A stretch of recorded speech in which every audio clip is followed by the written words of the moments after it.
Hey guys, Derek here with Derek's All MMA channel to do my recap for UFC 127 and the Versus fight card, Campman versus Diego.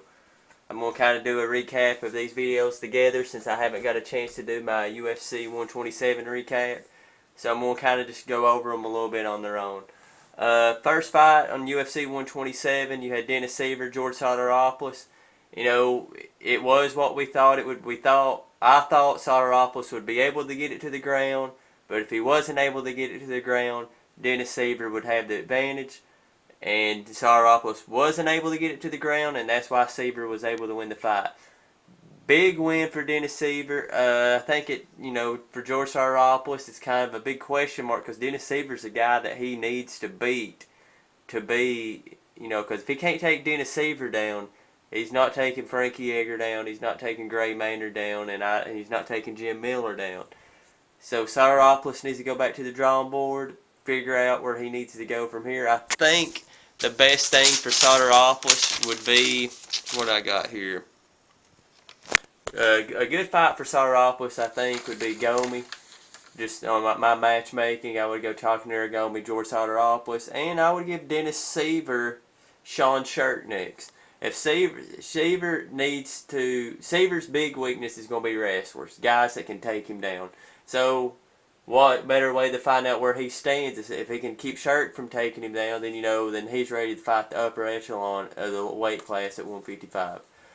On to the co-main event on that card, Michael Bisping, Jorge Rivera. When Bisping landed that illegal knee, I agree with most people on the internet that says that was done purposely. But more importantly than that, that fight really should not have been allowed to carry on. I mean, Rivera took a hard shot, and you could tell even when he stopped. I was screaming. I was like, "You got to stop the fight."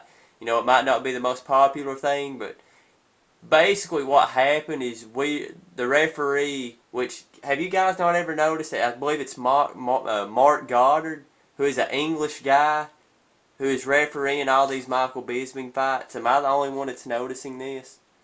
Just something to pay attention to, guys. It seems like, why are we having an English referee refereeing an English fighter's fight? There's too many other referees out there. It doesn't make much sense to me. But just notice that in most of Michael Bisping's fights, Mark Goddard is getting the call on that. Just a little questionable.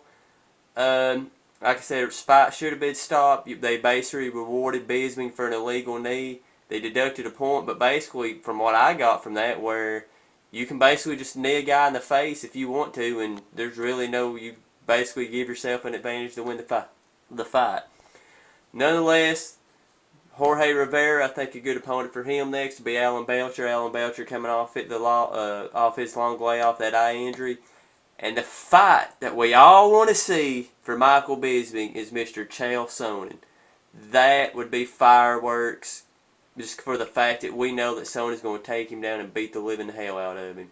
And I think it's a good fight to escalate Sonnen back in the division to get in a title shot, because at some point we want to see Anderson and Sonnen again. So Michael Bisping, Chael Sonnen, let's see that happen.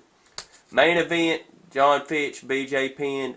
A lot of people bitching about this fight. I thought it was a great fight, BJ Penn and Fitch. And basically, you just gotta, when you go into a Fitch fight, you basically got people who are just going to jump on Fitch because he don't finish fights. That third round, guys, John Fitch beat the living dog shit out of BJ Penn, and you've got people saying Fitch laying praise to another decision. It's not what happened.